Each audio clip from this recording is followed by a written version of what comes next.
Veterans Day, a lot of you have out your American flags, waving them in honor of those who served our country. But one Turlock area boy who put a flag out on his bike was told by his principal to take it down. As Alyssa Harrington explains, that boy is now fighting back. It's supposed to be free in this country, and I should be able to fly the flag wherever I want to, and they're telling me I can't. 13-year-old Cody Alicia proudly displays an American flag on the back of his bicycle. It's there to honor veterans, including his own grandfather, Robert, who served in the U.S. Army. Very proud, very proud. The red, white, and blue have been at the back of Cody's bike for almost 2 months now, but Monday he was forced to take it down. Turns out the flag is not welcome at his middle school. A school official told Cody that some kids were complaining about the flag on his bike, and they asked him to take it off before he comes onto school grounds. Yet I've had it on for 2 months, and it wasn't a problem until Veterans Week. Cody took it down. I just told him okay, so that way I didn't get in any more trouble. It just kind of makes me upset that I can't fly the flag in my nation. His grandfather, Robert, says the school was concerned about racial tensions. The family does not plan any legal action, but does want to meet with school staff to try and find a better solution. No action should be taken. We don't want any repercussions or anything. We just want Cody to be proud of what he's doing. Cody says he hopes to be in the service someday and is raising money for a trip to Washington, D.C. He feels it's important to fight for his First Amendment right and hopes the school will change its mind. But if not, I'll take it off, fold it, and cooperate with him, put it away. But after school, I'm going to put it back on, ride home. Now, to be fair, we did try to speak with school officials, but Denair Middle School and the school district office, of course, are closed for Veterans Day. We called the superintendent at home, but have not heard back just. Hello, everyone. Welcome to Global Government News. Today is Tuesday, November 16th, 2010, and I am Darko. I would ask if new listeners could please visit my website to do so. It's www.ggnonline.com. That's ggnonline.com. And I would like to welcome you to this War on Terror, Liberty, Sovereignty news segment. And please pardon, you can hear me with my cough drop and that, maybe some sniffling. I've come down with a bug, so hopefully I can get over it for this weekend. But either way, thank you for joining me.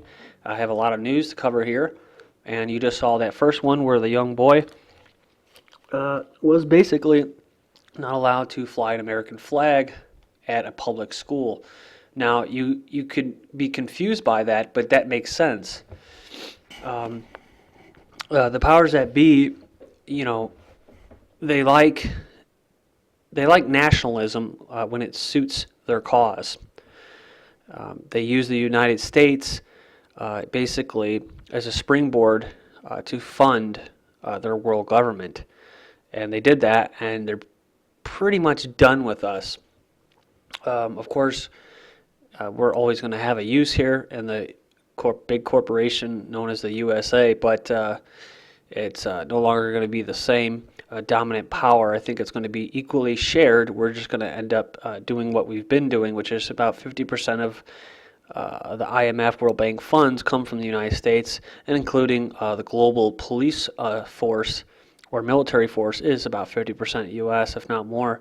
So we are the global army. We are the global intelligence agency hub. We provide a pool of psychopaths to be trained killers. I was one of them, in the Marine Corps and that.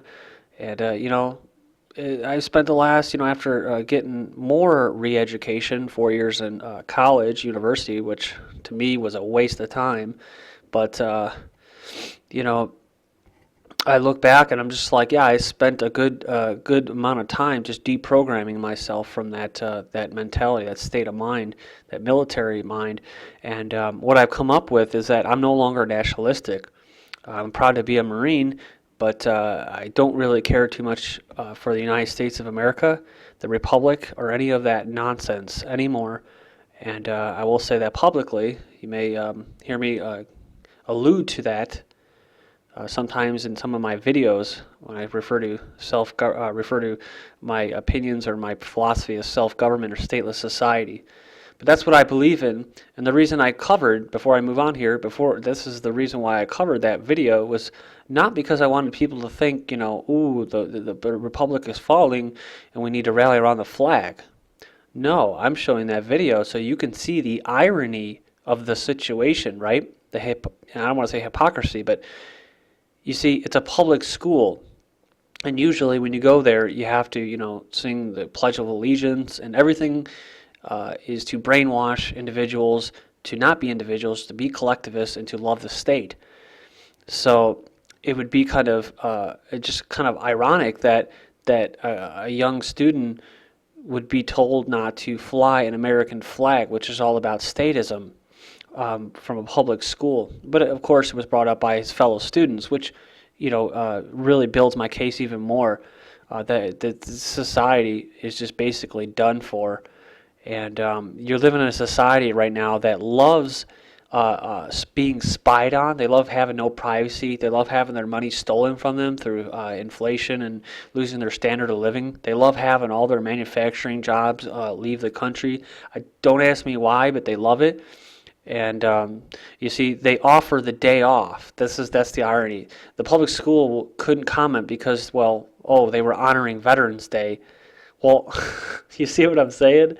They're honoring Veterans Day by giving a day off of education or re-education or brainwashing, and yet they won't let that young man fly his flag. So to me, my solution, of course, is no government and quit the big phony crap with nationalism and that, and let's get a free market going.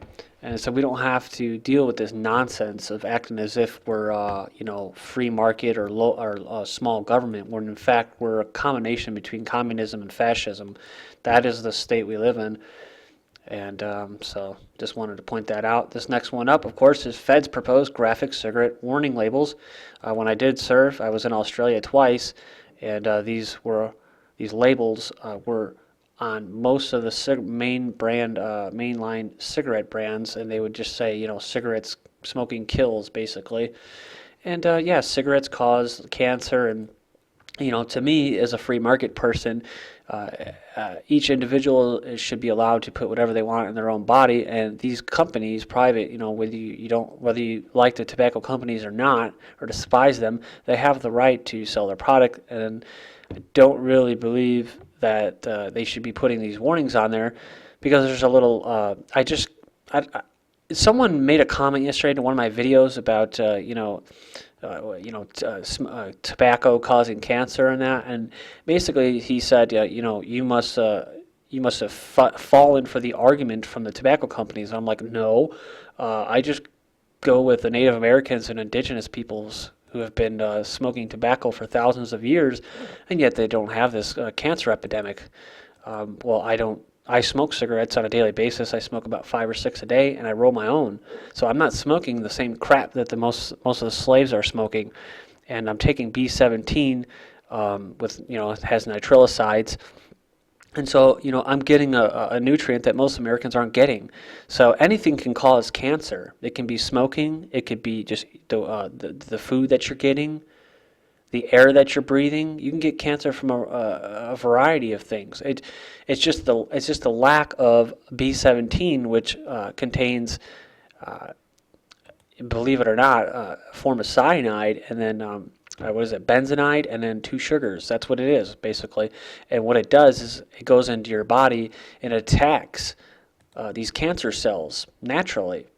And yet that's why it's no longer in most grain millet and that. It's not in our food. So if you get that into your body, you don't have to worry about all this scare tactics that they show you, right? So, Muslim group advises women wearing hijabs to allow TSA enhanced pat-downs only on head and neck area. The Council on American-Islamic Relations has issued a travel warning to Muslim airline passengers on U.S. aircraft in response to TSA's enhanced pat-down policy that went into effect late October. I might bust this into 2 videos, so just stick with me. A lot of news here. CARE said Muslims who object to full body scans for religious reasons should know that their rights they should know their rights if they're required to undergo a pat-down, including asking for the procedure to be done in a private place, which you don't really want to do, because if you do it in a private place, I was just reading an article today, they're going to, go deeper and deeper down your, Frankenberries, or whatever it is that you have down there, but you want to do it publicly so that everybody else can see how humiliating it is, right? So that's my advice to people. If you are going to do it publicly. Let everybody see. Let everybody feel uncomfortable with it. This next one up is Psychiatric Manual, DSM-IV-TR, labels free thinkers and nonconformers as mentally ill. This is a pretty big story. I never had a chance to cover it from October 15th. I think I did, just a headline. And I would just recommend going in to basically check it yourself. But according to the Psychiatric Manual, free thinkers, constitutionalists, oath keepers, nonconformists, peaceful activists, peaceful resistors, free men and women, I'm talking about free men, free women, civil disobedience, those that question authority, and highly creative artists equal this person a straitjacket. So, so you need to come check out this link. It's pretty scary stuff, because I was trying to explain this to my roommate last night. He doesn't believe that any of this stuff is possible, and I just try to refer to him to our history, right? You can go to all the different regimes that have been put in place with dictators in the past 150 years. The most famous one, or infamous one, of course, is Stalinist Russia or Soviet Union communism, or Hitler's fascism. And so what would they do right away? Well, they would lock up dissidents and the mentally retarded or just physically disformed, and they would take them all together and they stick them into a mental institution, drug them up, and perform research on them, and then kill them. So, I mean, that's the future that we're facing here. So, if you're someone that is for small government, well, they're coming after. They're gonna be looking after you, and I don't want to say they're out to get you, to get you paranoid. But if you speak out against the government and you don't like their policies, they're gonna come after you. So that's why I say, if you're gonna do it, you might as well just go with what? No government. You might as well just go with a free society, stateless society, and be done with it. Because we're in this time where people need to stand up, and sorry about that, but they need to stand up now, because now you have an opportunity. You can go into another revolution where it can get co-opted by the globalists and the ruling families, the Romanovs, the Rothschilds, and all the other ones, the Habsburgs. You could have them, just come in there and fund the revolution and act like they're a part of it, like they are with Palin and the Tea Party, who will be the next fascist puppet. Or you can try something new, which has never been done for thousands of years, which is no government. Of course, the Native Americans tried that as well. They didn't have organized religion. They didn't have government, and they did just fine, right?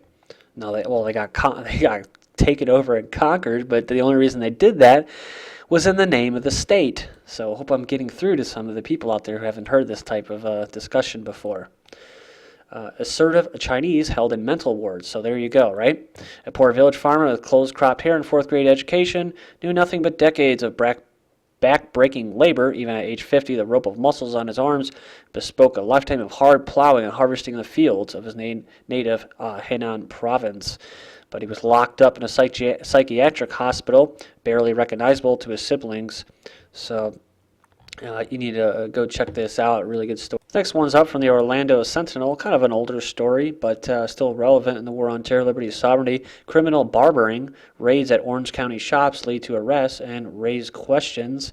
From November 7th, as many as 14 armed Orange County deputies, including narcotics agents, stormed Strictly Skills Barbershop during business hours on Saturday in August. And it says handcuffing barbers in front of customers during a busy back-to-school weekend. And it says it was a series of unprecedented raid-style inspections the Orange County Sheriff's Office recently conducted with a state regulating agency targeting several predominantly black and Hispanic-owned barbershops in the Pine Hills area. And this is something that we have going on right here in my neck of the woods, Valparaiso, Indiana's proposed rental registration law to get further review. And just recently they didn't repeal it, but they're not going to make it mandatory, and it's going to go back to the table in January. So they want to go through your house for all renters and landlords, and they want to get their little fingers in there, and you got to pay for it. So So I'm going to bust this into a 2-video series. I doubt that I'm going to take it another 15 minutes, but I appreciate it if you join me in part 2 of the War on Terror, Liberty, Sovereignty news segment. I'm Darko. Thank you.